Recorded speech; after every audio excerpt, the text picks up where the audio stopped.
Hello and welcome to today's episode. I wanted to show you a company that in my opinion has a great value, mainly because while the fundamentals, the financials, the earnings and revenues are going up, the price of the stock for some reason is going heavily down. And I heard some comments about, oh, this company has competition, etc.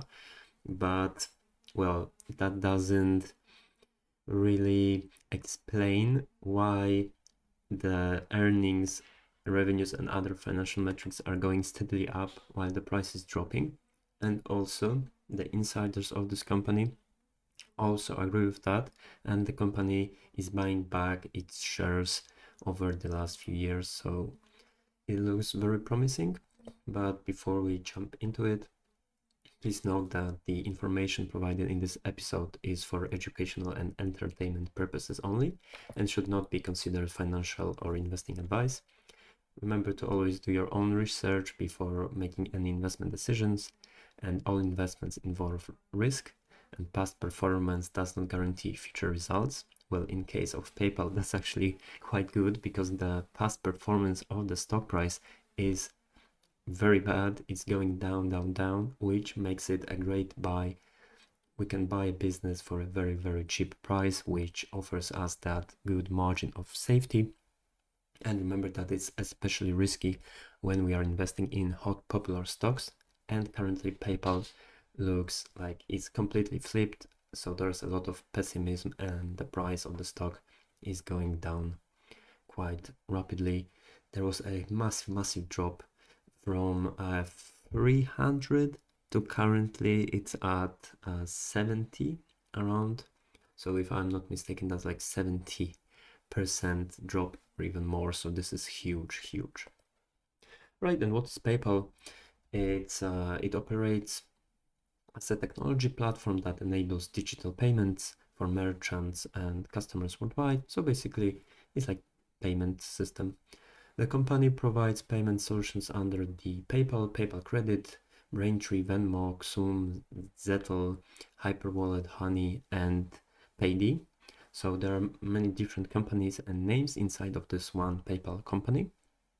And the company was founded more than 25 years ago and is from California, United States.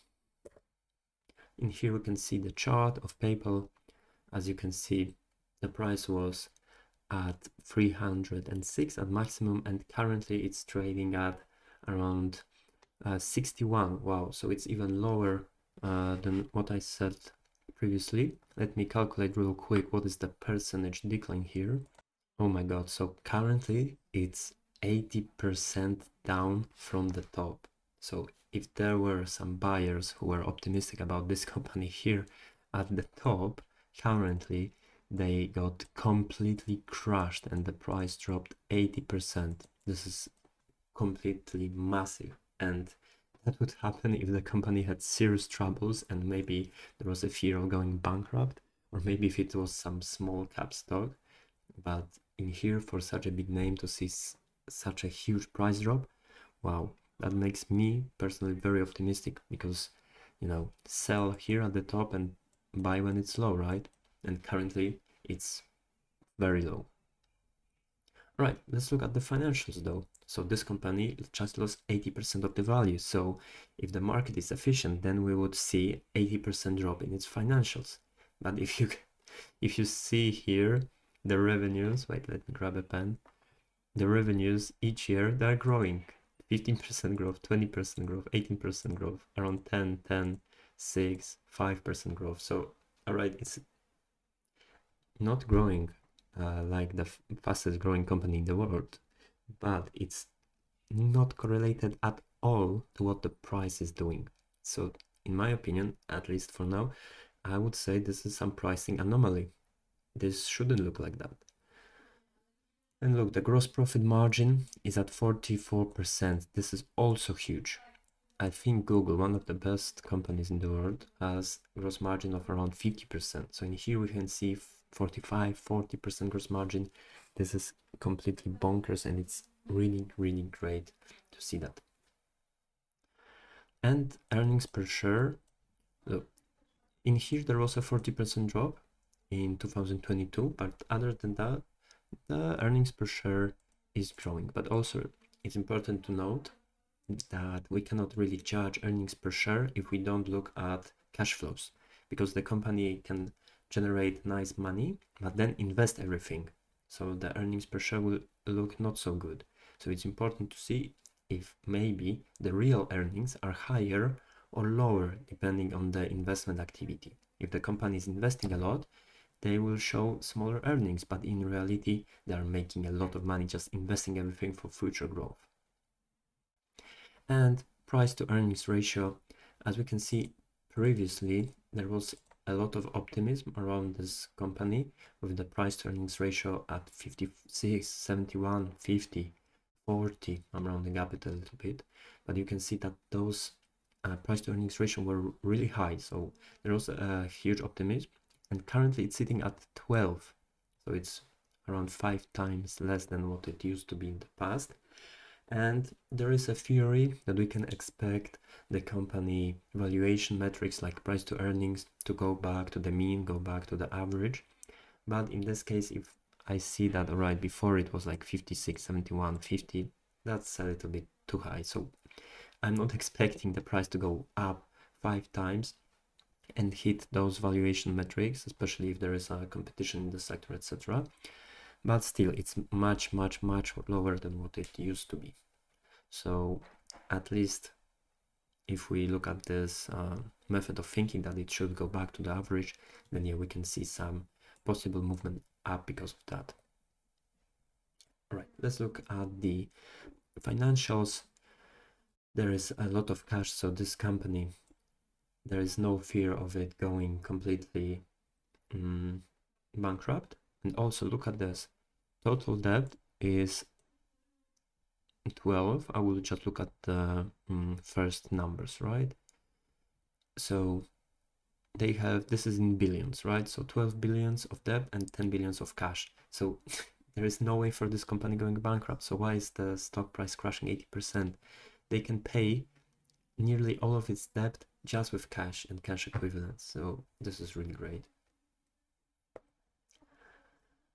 Right, and cash flow, cash from operations, so like the basic things that the company does, so the cash that is going from things like payments, some fees, etc. So we can see that this metric isn't very stable. We have 25% drop, 7% drop, 16% drop, 16% drop again. But in the years that it's going up, we have much higher growth. But that is also because of the things how percentages worked. There is a thing called the base effect, right? So let's say we have something at $100, it drops down to $50, right? So the drop looks, in percentage wise, it looks smaller, right? Minus 50%. If we compare it to the growth back to the $100, we can see, oh wow, first it dropped 50%, then it grew 100%. So some person might think, oh, then it's better than it used to be, but no, it ended up at the same 100%. And this is the base effect in percentages, right? That when you have a smaller number that you add and like multiply by 100%, then well, you end up at the same level. While here, the base number, the first number was $100, 50% drop is back to $50. So here, there's also a little effect around that, but the current note of 6.5, 7.5 here, those numbers are a little bit higher than what they used to be in the previous years. But remember that this company is earning money, so everything is positive.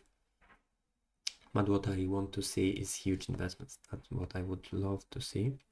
And here we have more data about the cash flows from operations.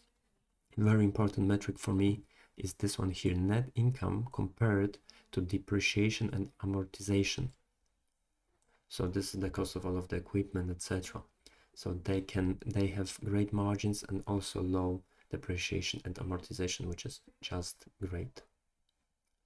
There is some stock-based compensation, for the employees, which often takes away, it like creates more stocks.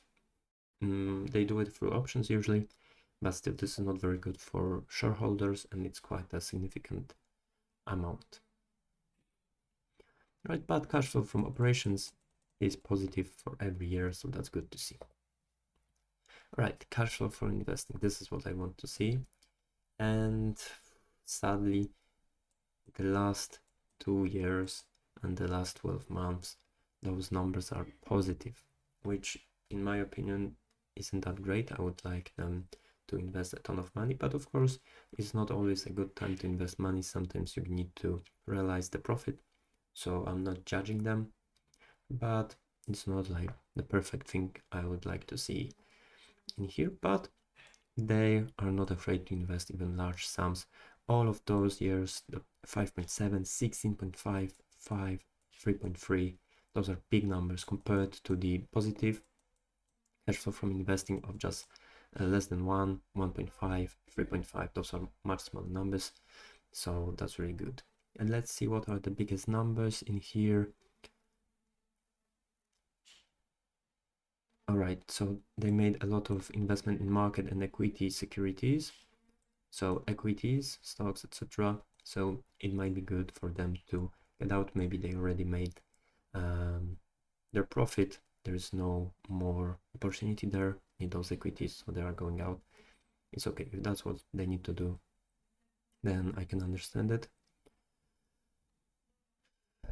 All right, and in recent years we have some net increase in loans.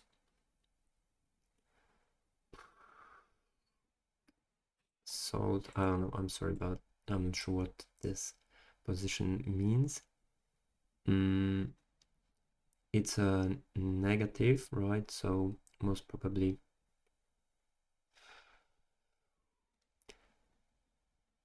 they're increasing loans. That's what I would say, but what does it mean exactly? Wait, let me pause for a second and think for a moment. All right, so this part, it is about loans. As we saw before, the PayPal has many different companies underneath it, and one of them does some credit, so they like loan money to people. So this is the change. In this case, it's in a bracket. Wait, let me grab the pen. So it's an increase in loans. So they increased the amount of loans that they gave to people. All right. And there's also some other investing activities, but this isn't specified. But it's always good to see some cash flow coming from that. All right. And now cash flow from financing. We can see that they are issuing debt. So they're going more and more in debt. But this is all right, as they have high margins, high profitability. They are able to invest that money and get nice returns on that. But look, total debt issues, total debt repaid is very, very similar. So actually what is happening is that they're issuing new debt and paying back old debt at the same rate. And as you could see, they have a lot of cash in the bank, so that's probably why they don't need a lot of new debt. Maybe they don't have enough investment opportunities right now to get more debt. And in here, what I love to see is this position here, repurchase of common stock. So this is what I mean, that the company insiders, the CEO and the board, they all can see that this company is currently undervalued in their opinion, and they are buying back its shares quite aggressively, and see that this number is going up and up and up each year steadily. So this is amazing. I love to see that. Maybe we don't have great investment activity right now, but we have that stock repurchase program that is just amazing, and the quantity of it is also great. If we compare it to cash flow from operations, you can see the cash flow from operations in 2024 is 7.5, while the stock buyback is 6.4. So they are investing heavily into that. So in reality, what does it mean? That at this point here, when the price was higher, it's not only that the price of one stock is higher, it's that there are more stocks overall. So for the same price, you are getting less of the business, while in here you are not only paying less, but you also get a bigger share of the business because there are less shares outstanding because the company bought back its stock. This is just amazing to see. Right, and the valuation at 12, enterprise value to sales is at less than 2, price to book is at 3, but this is okay. This is a little bit high, but for a company from USA, this is alright. And they have a lot of earnings generated by this book value, so this is also good.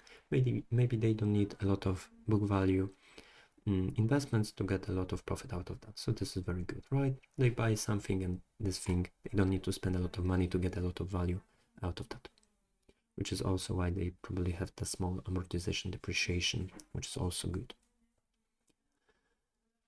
All right, let's look at the percentile rank. This will let us say if this company is currently cheap or expensive compared to the metrics in time.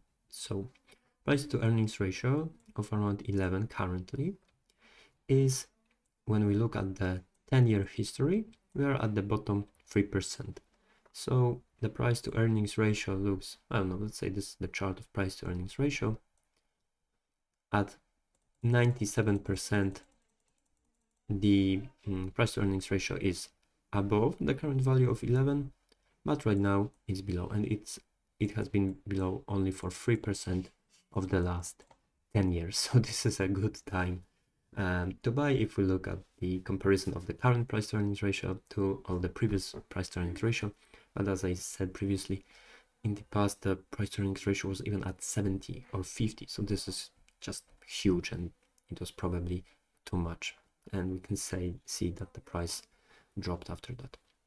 Price to book value ratio is also very low. Price to sales ratio never has been lower, so yeah, it looks very good.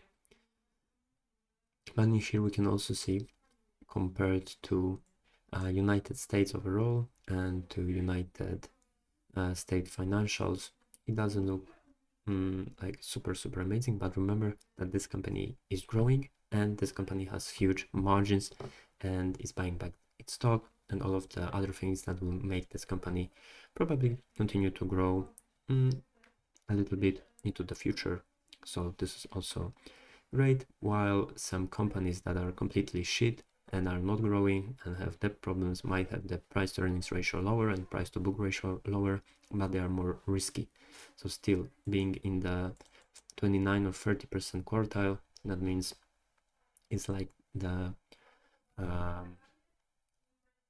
only 30% of the companies in the whole United States, right? Whatever that metrics is exactly, probably like S&P 500 something, then only 30% of the companies have lower metrics right there. Right, in here we have the same metrics for free cash flows, valuation, etc. But you can see that it is currently also, if there are green, that means it's good. So they're also at the best readings overall. And the buyback yield is also at the maximum. Debt buyback also. So yeah, it looks very nice. In here we have the margins. So the margin, the gross margin is actually lower than it used to be. But margins like EBITDA, EBIT, net income, return on assets, return on total capital, return on equity, all of it looks better than it used to be. And that might be because the cash flow from investing is also boosting those numbers. And if we look at the leverage, so currently we see quite a lot of leverage, but remember that this company also has a lot of cash, so it shouldn't be that problematic. And net debt to EBITDA and net debt to EBITDA minus capex and net debt to EBITDA. Usually I wouldn't look at those metrics because EBITDA is like bullshit earnings. What does it mean? That when you buy a machine, whatever, a computer, right? This computer will work for a certain amount of years, let's say 5 years. And after that, you need to buy a new one, right? So it's a cost buying this computer. But EBITDA excludes it. They say, no, buying this laptop isn't a cost. It doesn't exist, whatever. So they use it to show that the company is better than in reality. But in here, because the amortization and depreciation for PayPal is super low, we can use it because it doesn't change much. Of course, I would prefer not to use it, but I know it doesn't change as much. So those values here are real. They are very low. So there is basically very little debt compared to the earnings that this company has. And if you compare it to the financial sector or the USA, you can see that this company is not risky. So while the price is dropping, while the price is crashing 80%, there is not such a high risk in involving inside of this company. And this is what this slide here is what made me look at this company in the first place. The green and red dots, those are earnings of the company. And here, these are sales. So we can see that the sales of the company are going up while the price is going down. So this is an anomaly. And here, some more look at the income statement. So we can see the sales are increasing around 8-7% each year. Gross profit in here, it was stable in 2022, 2023, but in 2024 it rose a little bit. The gross margin is also great at around 50%. And at the EBITDA, I don't even want to look at it.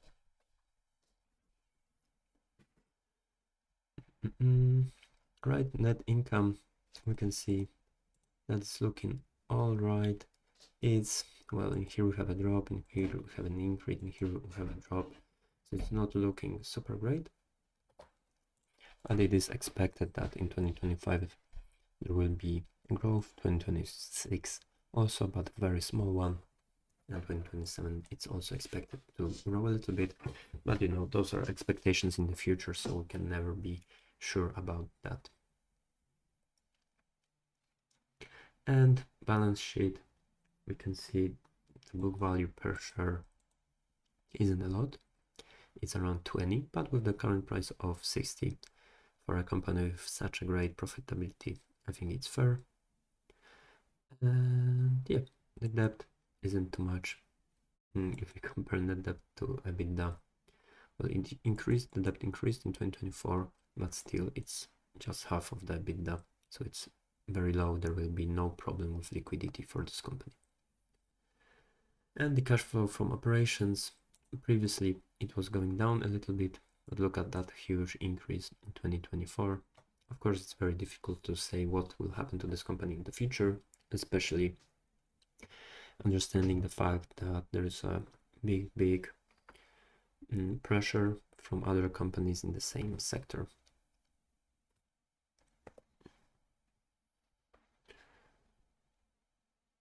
Right, and yep, the cash flow per share also increased a lot by 60% in the last year.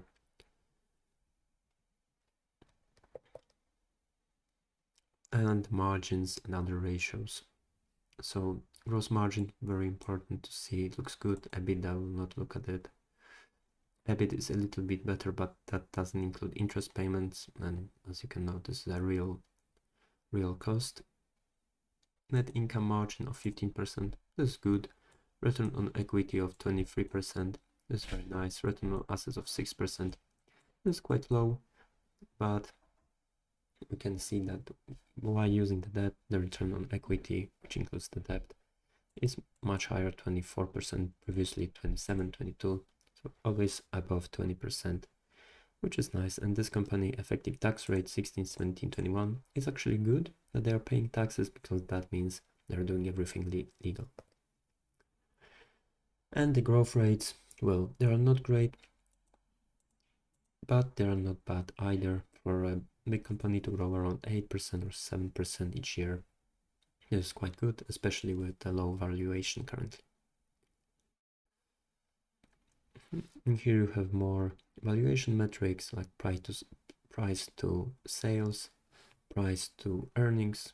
So currently it is quite low. And here we come to the analyst's opinion. So those are in here the black line is the average opinion of 44 analysts from like banks and brokerage houses. They say that on average that the price of PayPal currently should be around $80, while it is at 61 right now. So it is below that, below what they think it should be. And the target difference is 35%.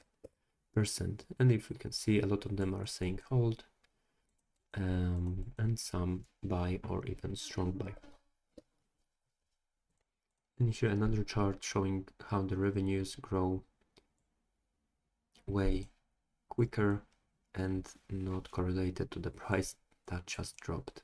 So this is good. This means there is an anomaly in the stock market. And in here, earnings per share, we can see that they are not so stable, but still there is no correlation between the earnings of the company to the stock price of this company. In here we have some more information. In here, who holds the company. So you can see it's Vanguard, BlackRock, big institutions, big banks. So if there is some problem, the companies will try, I don't know, to screw over the shareholders. Then those guys have tons of lawyers and will protect us. So this is also beneficial for us. And in here is a list of ETFs that include PayPal. And look, there are also ETFs that are crypto based, and this is because a part of the PayPal business also is in crypto payments, etc. And dividend yield, current dividend yield is at 1%. This is low, so it's okay. They are buying back its stock, which is much better than paying out dividend, because paying out dividend is doubly taxed, right? So if they earn $100, then they pay 20% in taxes. So after they pay taxes, it's $80. Then they send you money and you pay tax again, another 20%. So it will be $16. So you end up at around $64, so nearly half of the original amount. That's why, if it's possible, I prefer not to have the dividend paid out by the company. Right, and that's everything. Let me sum it up. This company, in my opinion, is an anomaly because the financials are moving in the opposite direction of the stock price. But as always, remember, it's just educational, and remember to always do your due diligence and always do your own analysis, because even though the company, in my opinion, is a little bit underpriced, then the stock market can become even more pessimistic and the price can drop even more. So if you're buying using leverage or etc., even if you buy the right company for a good price with leverage, you can still lose everything. So yeah, be careful. And that's all for today. Thank you very much and have a great day.